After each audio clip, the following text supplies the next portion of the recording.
Bueno, pues sin más abrimos un turno de preguntas y coloquios. A ver si Mati nos abre su micro. Ya está abierto. Perfecto. Pues nada, el tiempo es vuestro. Si queréis, hay aquí alguna pregunta haciendo referencia a Mati, cuando hablaba de cómo puedo vivir la enfermedad no como separación y lucha, sino desde la conciencia de unidad. Esa es una pregunta de cómo vivir la enfermedad desde esa conciencia, ¿no? No como separación o lucha, sino como conciencia de unidad, desde la conciencia de la unidad. Bueno, la enfermedad no es una cosa aparte o distinta de la vida, ¿no? La enfermedad es otro proceso más que está ahí para ser vivido. Entonces, no sé, quizá esto con lo que terminamos de decir sentir, acoger, pues también con la enfermedad. O sea, la enfermedad no es un error, sino que es una respuesta que está dando el cuerpo, que está intentando algo. O sea, la enfermedad tiene un sentido, como todo. Y quizá la manera o una de las maneras que nos puede ayudar a mirar la enfermedad y a vivirla de una manera distinta es primero comprendiendo que tiene un sentido, o sea, no es algo que está en contra. Segundo, que no es algo que me viene de fuera y que yo no tengo nada que ver con eso, sino que la enfermedad es una respuesta del cuerpo que está viniendo de dentro. Y entonces, desde esta visión de la enfermedad, creo que es una oportunidad para practicar esa acogida, la aceptación de la que hablaba Enrique también en cuanto a acoger nuestra verdad completa en el nivel psicológico, pues es perfectamente aplicable aquí también, ¿no? Entonces, bueno, es cierto que cuando aparece una enfermedad nosotros tenemos depende de qué enfermedad, de cuál sea, pues hay todo un conocimiento de esa enfermedad. Y un conocimiento quiere decir que aparte de lo que está siendo, está todo lo que sabemos de ella. Entonces se saben cosas que son los pronósticos, cómo va él, pero en realidad todo eso no es lo que está ocurriendo. Lo que está ocurriendo cuando hay un proceso en el cuerpo es justamente esto. Entonces, también la enfermedad es una oportunidad para sentir, para vivir. Y entonces dejar que el cuerpo exprese. O sea, cuando yo siento esa rendición, esa apertura a un proceso de enfermedad, en el momento en que yo aflojo resistencias, todo lo que está ahí acumulado va a salir. Entonces viene la disposición a querer sentir. Entonces, todo lo acumulado en el cuerpo, todo lo no vivido, por lo que sea, ¿no? Porque no hemos tenido los recursos, porque, no sé, muchas situaciones que se dan, pero que se quedan ahí inconclusas.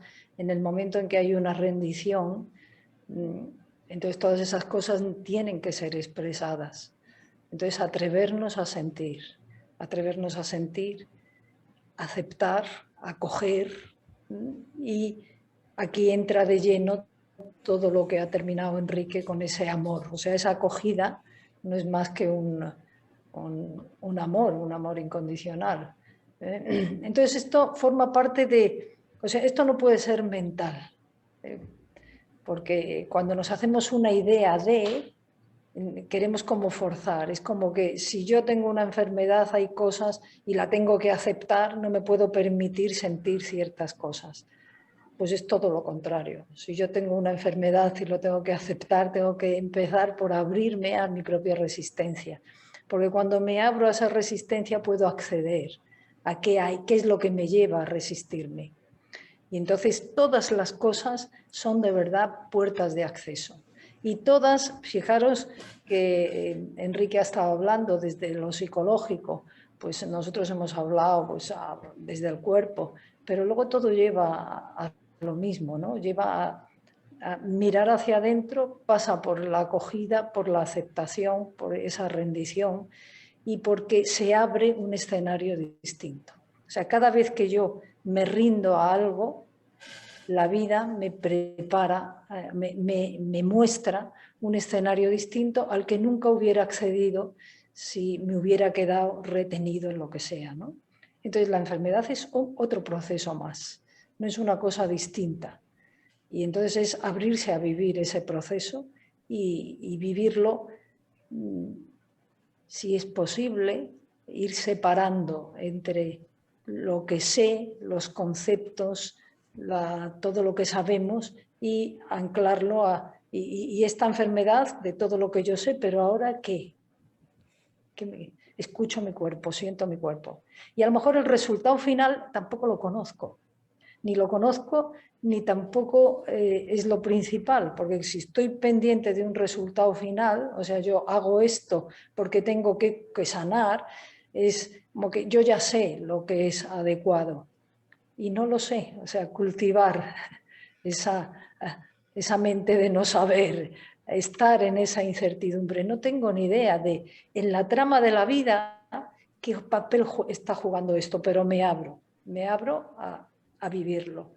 Y entonces el proceso puede ser que evolucione hacia un lado, que evolucione hacia el otro, y me iré abriendo cada vez a un proceso distinto. Influye mucho el concepto del vínculo de identidad que yo tenga con mi cuerpo, lo que decía antes. O sea, parece que el cuerpo, bueno, sí, es mi identidad, pero no solo. Pero sin embargo, cuando el cuerpo se siente amenazado, soy toda yo que se siente amenazada. Entonces, una enfermedad es una amenaza cuando esta identidad en el cuerpo es muy, muy intensa, cuando no hay ese nivel de profundidad en mi vida, pues entonces esto se vive, es difícil vivirlo como unidad porque está en peligro mi integridad. De hecho, ahora, pues con todo esto que se está viviendo, todas estas cosas que hemos estado viviendo, pues todo aquel que no tiene una experiencia de sí mismo, de su propia profundidad, es tremendo porque vive en una amenaza constante de un enemigo invisible.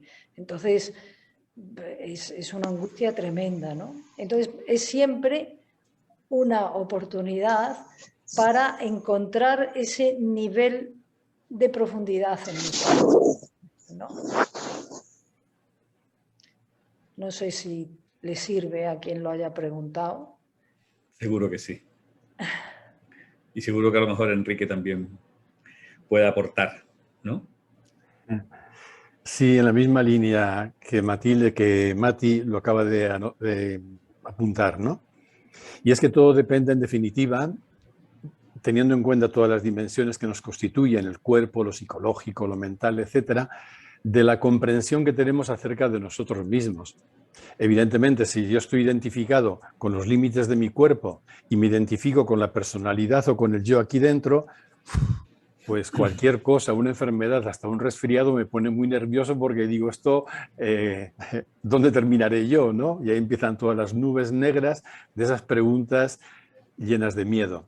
Si por el contrario yo sé que nuestra identidad trasciende por completo lo que llamamos yo, si lo que somos está siempre a salvo, miraremos todo de otro modo diferente. Y entonces te sitúas donde, en el no saber, que es el culmen de toda sabiduría. Es que este terrible terremoto o volcán de La Palma ha pasado todo aquello. Vale, pues por un lado vas a sentir una enorme compasión hacia las personas, toda la ayuda que puedas brindar y ofrecer ahí, un enorme respeto hacia sus vivencias, por supuesto, todo lo que fuere, pero más allá estás en un no saber. Si esto ha ocurrido por algo, qué sé yo, no sé por qué, pero sé que las personas que están ahora ahí pasándolo mal, sufriendo, ahí también la vida sigue estando presente y la vida ahí dota todo eso de un sentido. Pero para poder percibirlo necesito situarme en nuestra verdadera identidad, verlo desde ahí. con la muerte de un niño? Pues una tragedia, ¿no? Y para la madre, para las personas cercanas, que se muera un niño, ¿por qué? Porque afortunadamente nuestra sensibilidad vibra ante un hecho así enormemente, y está bien que vibre, y está bien y es imprescindible el duelo que se haga, que incluye también la rebeldía, la protesta, el enfado, la rabia, todo lo que ocurra. Pero reconociendo el movimiento de nuestra sensibilidad, ¿qué sé yo si ese niño ha vivido justamente todo el tiempo que tenía que vivir? Lo que él es está a salvo, igual que lo que soy yo está a salvo. ¿Qué diferencia hay al final entre 90 años y 5 años? Pues para nuestra mente y para nuestro ego mucha, ¿no? Pero cuando lo ves todo desde otro lugar, todo se ve de modo muy, muy diferente, ¿no? Solo que esto, como decía Mati, no lo puedes ver desde la mente. Por eso tampoco puedes intentar convencer a nadie de ello, ¿no? Está en otro lugar, la sabiduría está en otro lugar. Además, creo que eso es lo que hemos venido a experimentar. Eso hay una frase que a mí me gusta mucho, que dice que ningún mar en calma hizo buenos marineros. Entonces, bueno, cada uno tiene sus tormentas, y de cómo vivas tus propias tormentas vas a sacar una sabiduría acerca de cómo navegar, ¿no?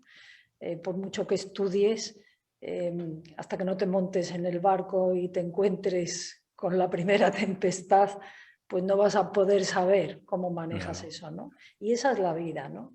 En relación a lo que tú hablabas de lo del niño y la falta de amor y lo que nos condiciona, bueno, clarísimamente explicado y clarísimamente hablado, pero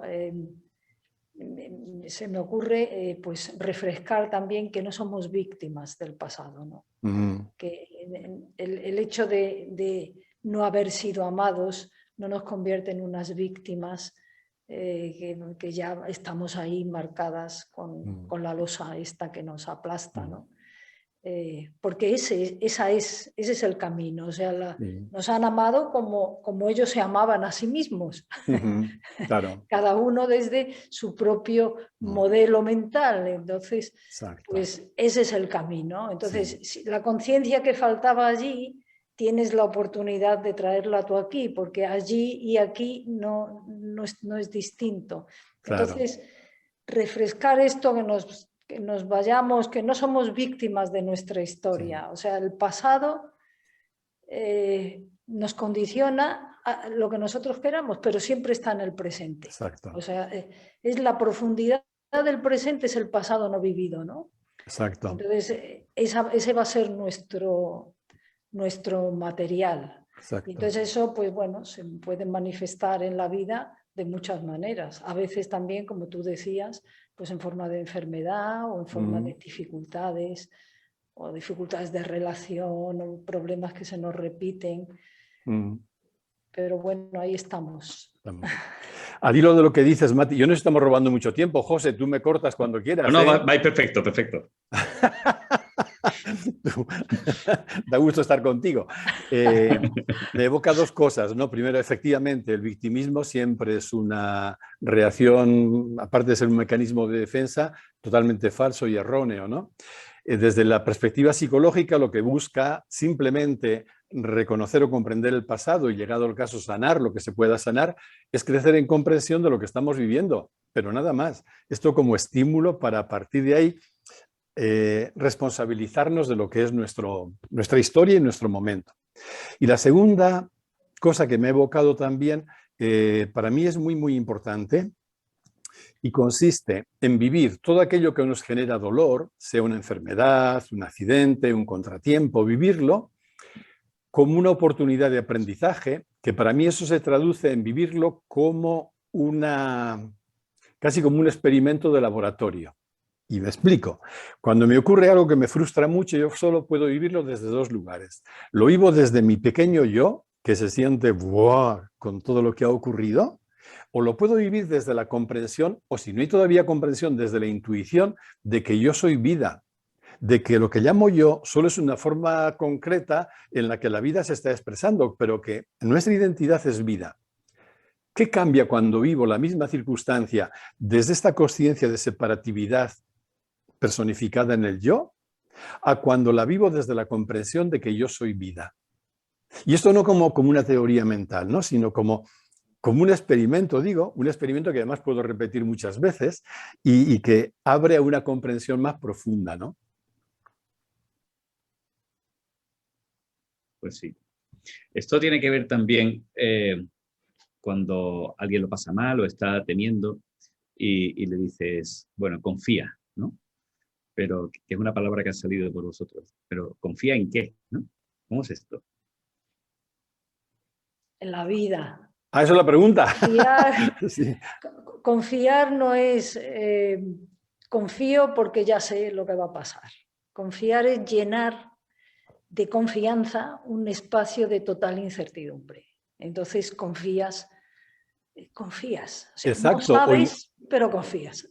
O incluso reconocer que la confianza ya está ahí. La confianza no la pongo yo, no la pone mi mente, no. Es conectar con la confianza que sostiene todo el universo, toda la realidad, ¿no? A mí me gusta mucho esa expresión que una vez le escuché a una amiga que decía, la vida sabe. ¿Por qué confiar? Porque la vida sabe. La vida sabe, entonces puedo entregarme en esa confianza. Y es precioso descubrir luego que esto de que la vida sabe conecta con la certeza de que en cada uno y cada una de nosotros siempre hay algo que sabe.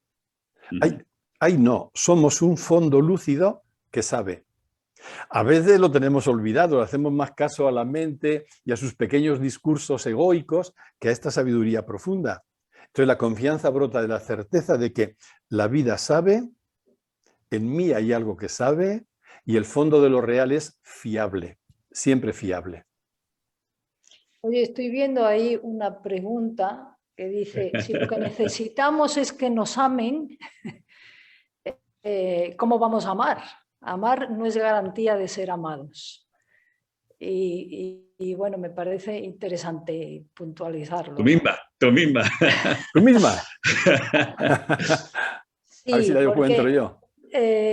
no sé, es que esto es un camino hacia la madurez y la madurez es independencia. O sea, lo que nos produce plenitud es siempre la expresión de lo que somos. Lo que somos es, entre otras cosas, amor a nivel afectivo. Somos inteligencia, somos amor y somos energía. La expresión de eso es lo que nos da plenitud.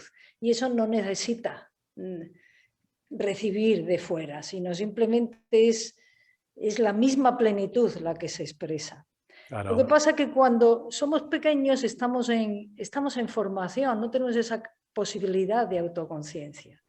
Entonces digamos que el niño se está construyendo.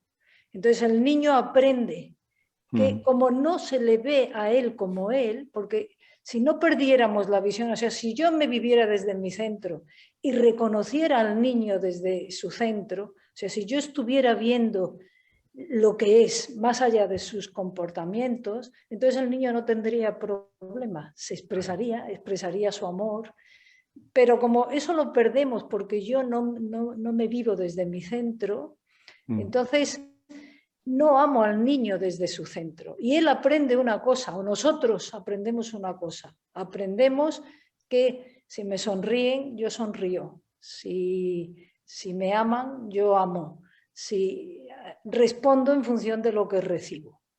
Y lo que pasa es que luego seguimos respondiendo igual. Entonces es más fácil amar a quien te ama. Exacto. Pero lo que sí que todos podemos comprobar, y si no, pues vamos a comprobarlo, tal cual. El amor que recibo no me da plenitud. Eso es. Si yo estoy cerrada, me puede amar todo el mundo, que yo seguiré encerrada. Y esto, quien haya vivido al lado de una persona con una depresión importante, pues puede constatarlo. O quien lo haya vivido en su propia experiencia, quien haya estado metido en una depresión importante, ha podido tener al lado mucha gente amándole. Exacto. Y sin embargo no ha podido salir. ¿Hasta qué? ¿Hasta cuándo? Hasta que no se ha producido una respuesta. Entonces, no necesitamos ser amados para amar. Necesitamos madurar para expresar el amor que ya lo somos, ¿no? Yo creo que aquí se plantea otra paradoja de tantas que hemos hablado, ¿no?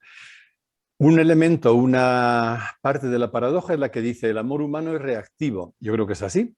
el niño aprende a amar porque se siente amado, evidentemente. Pero la otra es que somos amor y solo en la medida en que liberamos el amor que somos, esto no solo nos plenifica a nosotros y nos hace trascendernos, sino que alcanza a los demás. Pero las paradojas, que no son contradicciones, se articulan justamente cuando se tienen en cuenta los dos elementos. Por ejemplo, decir, como decía la pregunta, si yo no he sido amado, no podré amar nunca.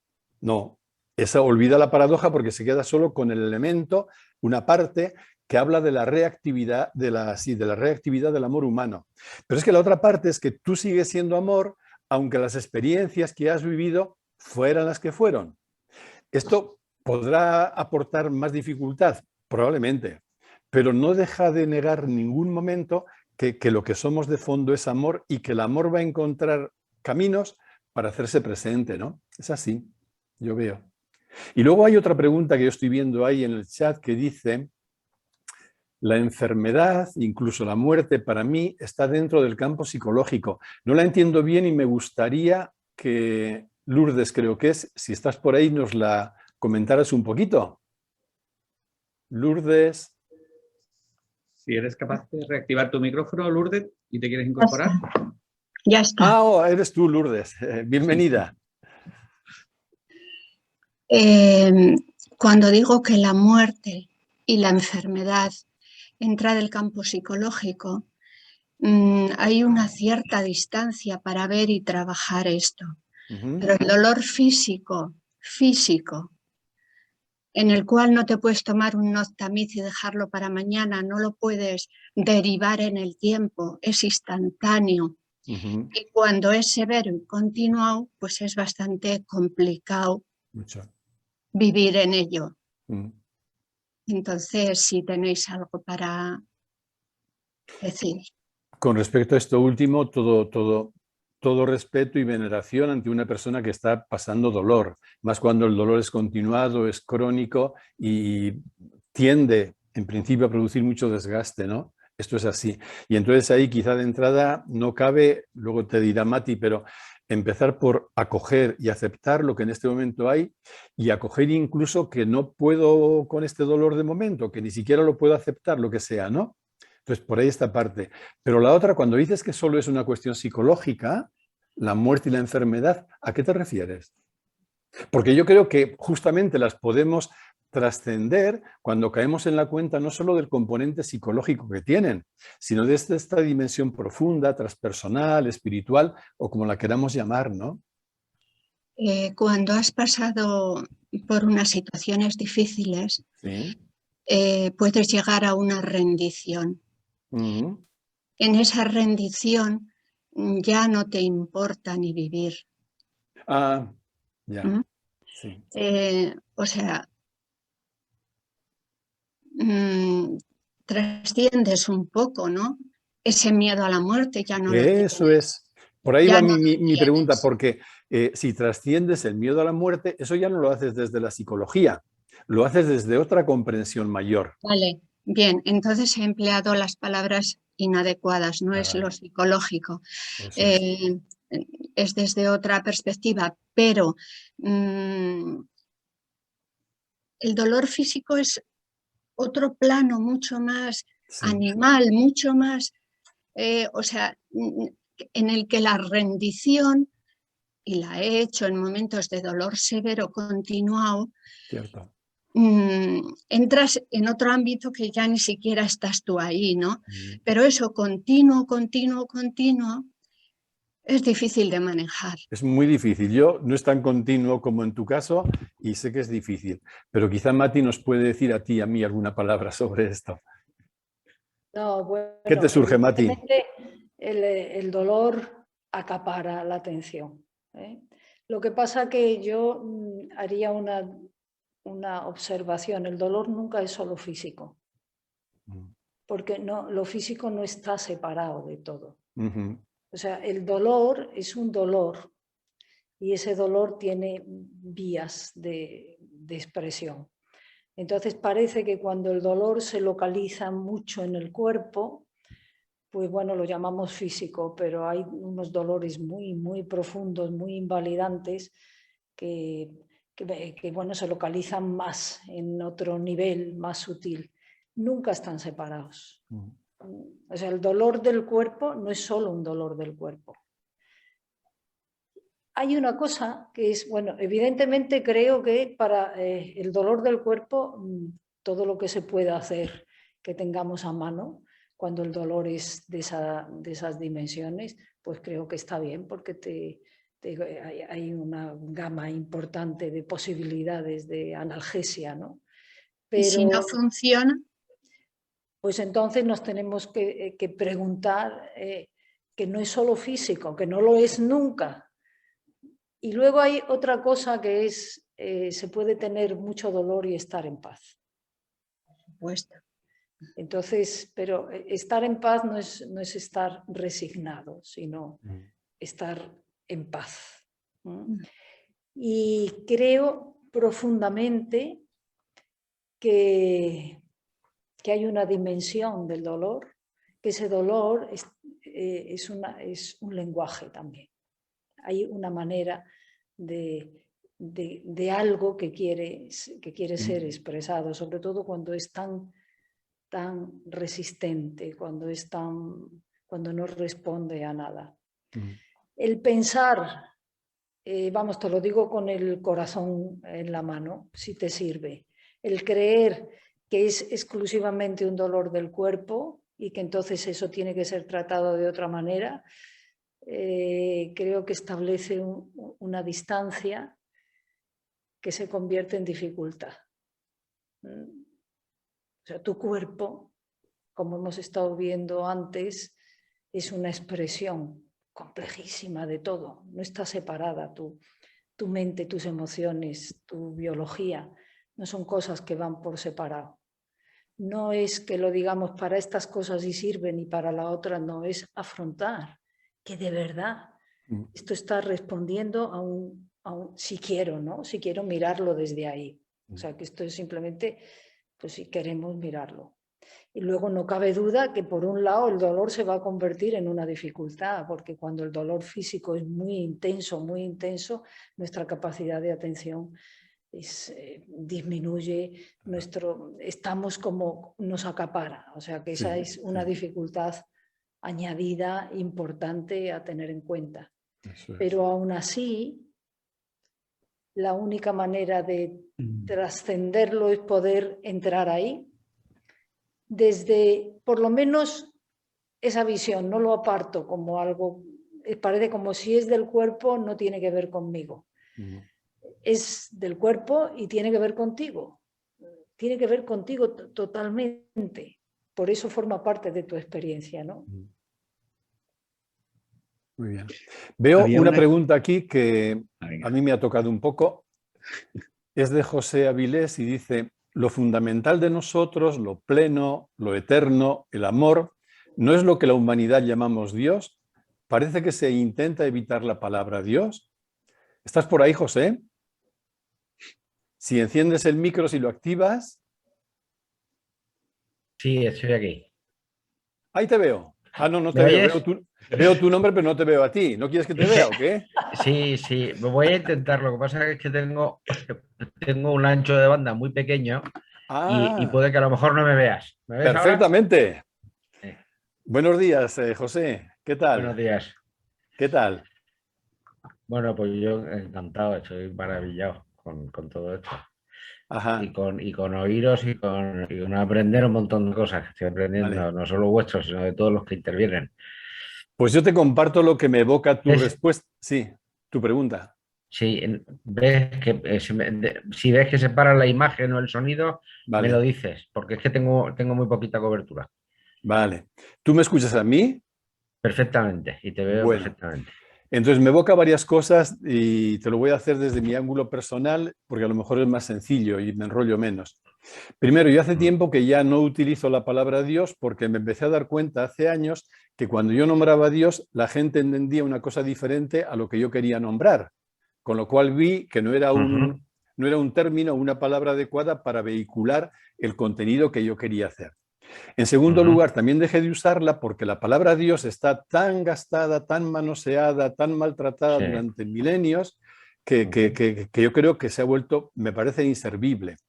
En tercer lugar, creo que la palabra Dios evoca a un ente separado, a un Señor separado, todopoderoso, omnisciente y todo aquello que se ha dicho de Dios, que premia a los buenos y castiga a los malos y que está ahí encima. Es decir, está hablando como de un ser separado en el que yo evidentemente no creo, porque no creo que pueda haber nada separado de nada.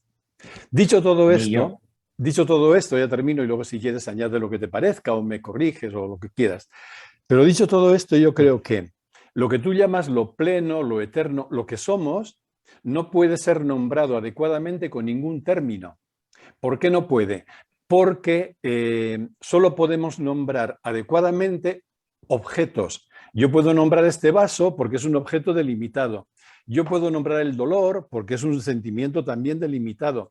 Pero yo no puedo encontrar una palabra para nombrar aquello que no es objeto. Por ejemplo, nuestra verdadera identidad, ¿cómo la nombras? Yo puedo decir consciencia, presencia, amor, fondo, pero son todo apuntes que señalan en aquella dirección, pero no lo pueden nombrar. Hasta el punto, y esto a lo mejor te da luz, de que la palabra Dios, en su origen, en el indoeuropeo, se dice Dev, y Dev significa luz. Entonces, fíjate, no está hablando... Los que, entre comillas, inventaron la palabra Dios, no estaban hablando de un ser personal que está separado no sé dónde y que dirige los destinos del mundo. Estaban hablando de la luminosidad que está fuera y está dentro de nosotros. Entonces, es una metáfora preciosa. Entonces, la palabra luz o luminosidad para mí es tan válida como la palabra espaciosidad, como la palabra consciencia, como la palabra vida. Y en este sentido sí que veo que apunta a lo hondo. Tú sabes si eres creyente, ¿eh? ¿Eres cristiano? Sí, Digo sí, por sí, tu pregunta. Sí, totalmente. Sí, claro. Pues tú sabes, en el ámbito en que te mueves, que ahora está muy en auge el debate que se conoce como el post-teísmo, ¿no? La necesidad de superar el teísmo que gira en torno a la imagen de Dios como un ente separado. Es un debate, pues, a mí me parece interesante, muy arduo, pero en fin, yo solo quiero decirte, o te he querido decir lo que es mi punto de vista, ¿eh? Pero, repito, solo es mío, no tiene por qué ser de nadie más. Eso es lo que yo veo. No, si yo además comparto absolutamente el tuyo. De hecho, te llevo siguiendo años y efectivamente yo soy de los que piensan que Dios no es algo externo a nosotros, que está en el cielo y que va a venir a salvarnos y a castigarnos. Es más, yo, a pesar de ser cristiano y considerarme 100% católico, pienso en la salvación universal de todos, incluso de los que no creen en nada por, bueno, pues por sus propias limitaciones, por sus propias incapacidades, o sea, yo creo en esa universalidad. Lo único que me da un poco de pena es que hablamos mucho, y además con razón, de que tenemos que vencer el yoísmo, ¿no? Y tenemos que vencer un poco esa tendencia a pensar que todo depende de nosotros mismos, y evitamos sentirnos que la parte, evitamos decir muchas veces que la parte más importante de nosotros mismos no depende de nosotros mismos, sino que somos únicos, que somos absolutamente diferentes todos, que cada uno tenemos una misión específica dentro de, llámale la creación, llámale el universo, llámale la energía universal, llámale la luz, llámale como quieras. O sea, yo no pretendo obligar, y efectivamente la palabra Dios tiene unas connotaciones muy negativas en montones de cosas y sobre todo si nos vamos al ámbito histórico, pero sí que es verdad que muchas veces da un poco de pena porque se queda todo en una especie de tratado autopsicológico, ¿no? En el que parece que absolutamente todo depende de nosotros y no depende todo de nosotros. Hay algo que trasciende. José, ¿y si eso que tú llamas que trasciende y demás, y si eso justamente es nuestra verdadera identidad? Cuando decimos que todo depende de nosotros, no estamos hablando de un yo arrogante, creído, que quiere conseguir todo él. No. Estamos hablando de nuestra verdadera identidad, que no es el yo. Entonces, si tú me dices, aquello que evocaba la palabra Dios es otro nombre de nuestra verdadera identidad. Exacto, yo lo veo así. Exacto. Entonces se acaban estas discusiones. Sí, no es una discusión, al revés, yo creo que es una ampliación. No digo esta nuestra, digo genéricamente, ¿no? Bien. Sí. No, ¿qué es eso? O sea, es que además me ha encantado toda la parte de Mati en la que insiste en la confianza, o sea, en la confianza y en la aceptación. ¿Por qué? Pues porque hay algo por encima de todo lo que nosotros somos capaces de entender, incluso de hacer, incluso de trabajar en nosotros mismos, que no lo vamos a conseguir. Y entonces, bueno, pues esa confianza es en quién o en qué. Mira a ver si eso que llamas algo por encima de nosotros, en realidad hay que nombrar eso que somos en profundidad. Eso somos. Es que entonces se cae el dualismo, pero no hables de algo por encima de mí, algo que me lo tiene que dar desde fuera. No, para nada, sí, es que lo que pasa es que yo no sé decirlo, pero yo estoy absolutamente de acuerdo contigo en que todo, o sea, que Dios no está fuera de nosotros, está dentro de nosotros. Bueno, es lo que yo llamo Dios, ¿eh? Otro lo puede llamar amor o lo puede llamar energía universal, porque hay gente fantástica que más quisiera yo llegarles al talón y lo llaman de distintas formas, pero parece muchas veces, y no es el caso de hoy, o sea que yo estoy encantado con todo lo que estoy oyendo, pero parece muchas veces que es que son una especie de tratados de autoayuda en lo que todo, absolutamente lo que somos, depende de nosotros mismos y yo no estoy de acuerdo con eso. O sea, todos tenemos ahí una parte que efectivamente estamos dentro, como decías perfectamente, lo ha explicado, me han chiflado además, como lo ha explicado Mati, como el propio cuerpo. O sea, hay billones de células y billones de microorganismos que forman un todo que nosotros no controlamos y que nosotros nada más no podemos controlar y que somos lo que somos gracias a eso, ¿no? Bueno, pues si lo transfieres al tema espiritual, ahí hay algo que, llámale como quieras, me da igual, que efectivamente es así, pero me da un poco de pena, y no sé por qué me da pena, el tener que evitar esa parte, esto por si hay alguien que se espanta porque se acuerda de la Inquisición. Bueno, es que no tiene nada que ver una cosa con la otra, ¿no? Pero mira, hay una chica que era Carmen Alandi que no podía preguntar por el chat y no nos gustaría que se quedara. No sé si Carmen estás por ahí y puedes conectarte, Carmen.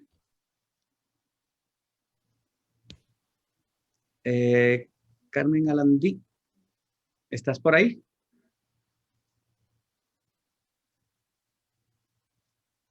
Pues no, nos hemos quedado un poco sin su pregunta, que ella no podía escribir en el chat. Sí está, pero tardará un poco en conectarse. Yo veo que está, pero tiene desactivado el micro. Voy a intentar a ver si puedo conectarla. Realmente estamos ya un poquito fuera de tiempo. Nos gusta ser puntuales para empezar y para terminar. Y yo creo que, bueno, a no ser que Carmen consigamos que... Vamos a darle un minutito.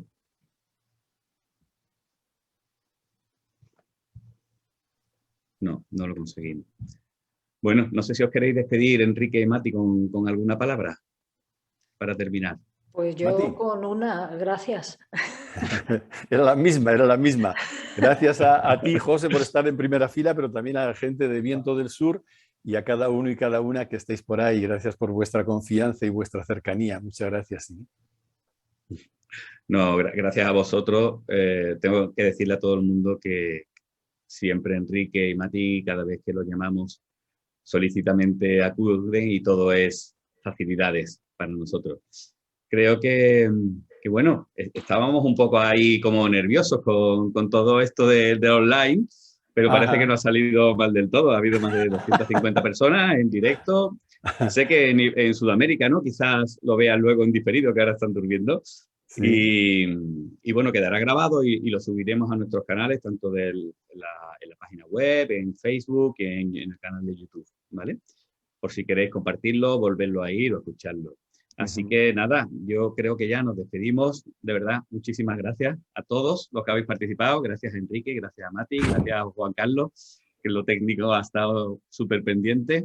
Y un placer, ¿eh? Esperemos vernos pronto personalmente y darnos un buen abrazo de esos que nos gustan. Eso es. Muy bien. Pues nada, muchas gracias. Muchas gracias, Mati. Gracias. Muchas gracias. Mati, Antonio. Gracias. ¡Arriba el viento! Gracias Enrique, gracias Mati. Gracias. Muchas gracias a todos. Gracias.